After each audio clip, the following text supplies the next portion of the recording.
Hello ಗೆಳೆಯರೇ, welcome to our channel. ಹೊಸದಾಗಿ ನಮ್ಮ ಚಾನಲ್ನ ನೋಡ್ತಕ್ಕಂಥವ್ರು ದಯಮಾಡಿ ಸಬ್ಸ್ಕ್ರೈಬ್ನ ಮಾಡ್ಕೊಳ್ಳಿ. ಸ್ನೇಹಿತರೆ, ನಮ್ಮ ಚಾನಲಲ್ಲಿ ಮದುವೆ ಆಗೋದಕ್ಕೆ ಹುಡುಗಿಯ ಒಂದು ಪ್ರೊಫೈಲ್ಗಳು ಯಾವ ರೀತಿಯಲ್ಲಿ ಬರ್ತಾ ಇತ್ತು, ಅದೇ ರೀತಿಯಲ್ಲಿ ಗಂಡ ಬಿಟ್ಟಿರ್ತಕ್ಕಂಥ ಆಂಟಿಗಳ ಪ್ರೊಫೈಲ್ಗಳು ಸಹ ಬರ್ತಾ ಇದ್ದಾವೆ ನೋಡಿ. ಇವತ್ತು ನಮಗೆ ಮೀನಾಕ್ಷಿ ಕುಲಕರ್ಣಿ ಮೇಡಮ್ ಅವರು ಮಾಹಿತಿ ಕಳಿಸಿದ್ದಾರೆ. ಇವರ ವಯಸ್ಸು ಬಂದು 41 ವರ್ಷ. ದಾಂಪತ್ಯ ಸಮಸ್ಯೆಯಿಂದ ಈಗ ಒಬ್ಬಳೇ ಆಗಿದ್ದೇನೆ. ಇವರಲ್ಲಿ ಇವರ ಹಸ್ಬೆಂಡಲ್ಲಿ ಸ್ವಲ್ಪ ಕೌಟುಂಬಿಕ ಕಲಹ ಆಗಿ ಇಬ್ಬರು ಕೂಡ ಬೇರೆ ಆಗಿರ್ತಾರೆ. ಉದ್ಯೋಗ ಬಂದ್ಬಿಟ್ಟು ಸರ್ಕಾರಿ ಆಸ್ಪತ್ರೆಯಲ್ಲಿ ಅಟೆಂಡರ್ ಆಗಿ ಇವರು ಕೆಲಸ ಮಾಡ್ತಾ ಇದ್ದಾರೆ. ಈ ಒಂದು ಮೀನಾಕ್ಷಿ ಮೇಡಮ್ ಅವರು ಊರು ಬಾಗಲಕೋಟೆಯ ಬೀಳ್ಗಿ ಎಂಬ ಒಂದು ಊರಿನಲ್ಲಿ ವಾಸ. ಆ್ಯಂಡ್ ಇವರಿಗೆ ಒಬ್ಬ ಮಗಳಿದ್ದಾಳೆ. ಅವಳು 10ನೇ ತರಗತಿಯಲ್ಲಿ ಓದ್ತಾ ಇದ್ದಾರೆ ಅಂತ ಹೇಳ್ತಿದ್ದಾರೆ. ತಮ್ಮ ಕುಟುಂಬ ಹತ್ತಿರದಲ್ಲಿಯೇ ಪ್ರಸ್ತುತ ಇವರು ಇರೋದು ಅಂತ ಹೇಳಿರೋದು. ಇವರಿಗೆ ಹವ್ಯಾಸ ಬಂದು ರಂಗೋಲಿ ಹಾಕೋದಂದರೆ ತುಂಬ ಇಷ್ಟ. ಸೊ ಮನೆಯಲ್ಲಿದ್ದಾರೆ, ಒಂದು ಕೆಲಸ ಕೂಡ ಇದೆ, ಬಟ್ ಒಂಟಿತನ ಕಾಡೋಕ್ಕೆ ಸ್ಟಾರ್ಟ್ ಆಗಿದೆ. ಹಾಗಾಗಿ ಎರಡನೇ ಮದುವೆಗೆ ಒಂದು ವಿಚಾರ ಮಾಡ್ಕೊಂಡಿರ್ತಕ್ಕಂಥ ಮೀನಾಕ್ಷಿ ಅವರಿಗೆ ಒಬ್ಬ ಒಳ್ಳೆಯ ಫ್ರೆಂಡ್ ಅಥವಾ ಮದುವೆ ಆಗೋದಕ್ಕೆ ಹುಡುಗ ಬೇಕಾಗಿರ್ತಾರೆ. ಯಾರಾದರೂ ಇಂಟ್ರೆಸ್ಟ್ ಇರತಕ್ಕಂತಹ ವ್ಯಕ್ತಿ ಯಾರಾದರೂ ಇದ್ದರೆ ದಯಮಾಡಿ ನೋಡ್ಬೋದು. ಇನ್ನು ಕ್ವಾಲಿಫಿಕೇಷನ್ ಬಂದುಬಿಟ್ಟು ಹುಡುಗರಲ್ಲಿ ಇರಬೇಕಾಗಿರ್ತಕ್ಕಂಥ ಡೀಟೇಲ್ಸ್ ಯಾವ ರೀತಿ ಅಂತಂದರೆ, ಮೊದಲನೇದಾಗಿ ಹುಡುಗ ಬರುವ ದಿನಗಳಲ್ಲಿ ಕೈ ಹಿಡಿದು ಕುಳಿತುಕೊಳ್ಳುವಷ್ಟು ಮೆಚ್ಯೂರ್ಡ್ ಆಗಿರ್ತಕ್ಕಂಥ ಹುಡುಗ ಆಗಿರಬೇಕು.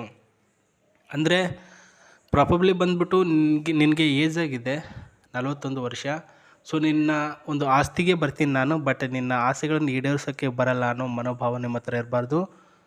ವಯಸ್ಸಾಗಿರೋದು ಅವರ ದೇಹಕ್ಕೆ ಹೊರತು ಅವರ ಮನಸ್ಸಿಗೆ ಅಲ್ಲ.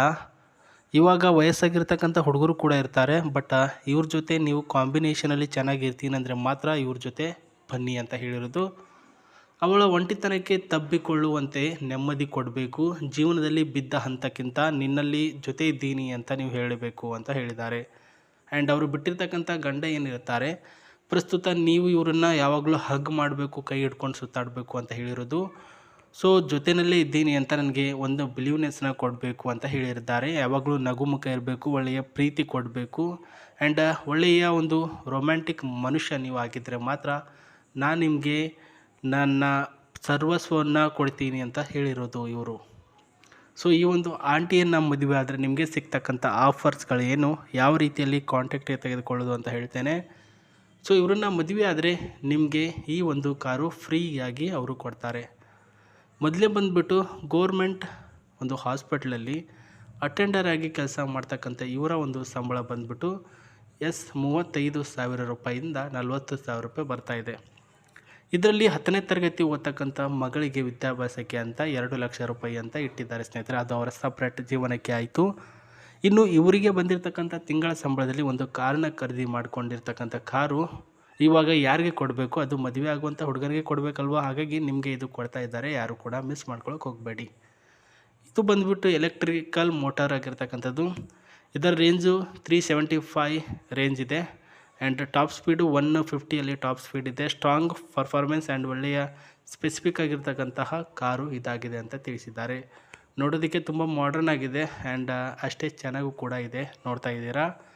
ಸೊ ನೋಡಿ ಸ್ನೇಹಿತರೆ, ನೀವು ಕೂಡ ಅಥವಾ ನಿಮ್ಮ ಹತ್ರ ಯಾರಾದರೂ ಇರ್ತಾರೆ, ಅವ್ರಿಗೂ ಕೂಡ ಸಿಂಗಲ್ ಆಗಿದ್ದು ಸಾಕಾಗಿದ್ದರೆ ಇವ್ರ ಜೊತೆ ದಯಮಾಡಿ ಮ್ಯಾಚ್ ಮಾಡಿಕೊಡಿ. ಆ್ಯಂಡ್ ನಿಮಗೂ ಕೂಡ ಪುಣ್ಯ ಬರುತ್ತೆ. ಇವಾಗ ಈ ಒಂದು ಕಾರಿನ ಒಳಗಡೆ ಯಾವ ರೀತಿಯಲ್ಲಿ ಇದೆ, ಕಂಫರ್ಟೇಬಲ್ ಸೀಟ್ಸ್ ತೋರಿಸ್ತಿದೆ ನೋಡಿ, ಎಲ್ಲನೂ ಕೂಡ ನೋಡ್ಕೊಳ್ಳಿ. ನಿಮಗೆ ಇಷ್ಟ ಆಯಿತು ಅಂತಂದರೆ ಮಾತ್ರ ಮುಂದುವರೆದು ಅವರಿಗೆ ನಿಮ್ಮ ಮಾಹಿತಿಗಳನ್ನು ನಾನು ಕಳಿಸ್ಕೊಡ್ತೀನಿ. ನಿಮ್ಮ ಮಾಹಿತಿಗಳನ್ನು ಕಳಿಸ್ಬೇಕಾಗಿರ್ತಕ್ಕಂಥ ID ಬಂದು sri9591@gmail.comಗೆ ಮೇಲ್ ಮಾಡುವ ಮುಖಾಂತರ ಪ್ರಸ್ತುತ ನಾನು ನಿಮಗೆ ಅವರ ಡೀಟೇಲ್ಸ್ಗಳನ್ನು ಕಳಿಸ್ಕೊಡ್ತೀನಿ ಸ್ನೇಹಿತರೆ. ಸೊ ಇದು ಇವತ್ತಿನ ಒಂದು ಪ್ರೊಫೈಲ್ನ ಮಾಹಿತಿ. ಬೇಗ ಬೇಗ ನಿಮ್ಮ ಅನಿಸಿಕೆ ಅಭಿಪ್ರಾಯನ ಕಮೆಂಟ್ ಬಾಕ್ಸಲ್ಲಿ ಅಥವಾ ಜಿಮೇಲ್ನ ಮುಖಾಂತರ ತಿಳಿಸಿಕೊಡಿ. ನಾನು ನಿಮಗೆ DM ಮಾಡ್ತೀನಿ ಅಂತ ಹೇಳ್ತಾ ಮತ್ತೆ ಸಿಗ್ತೀನಿ. ನಮಸ್ತೆ, ಟೇಕ್ ಕೇರ್, ಬಾಯ್.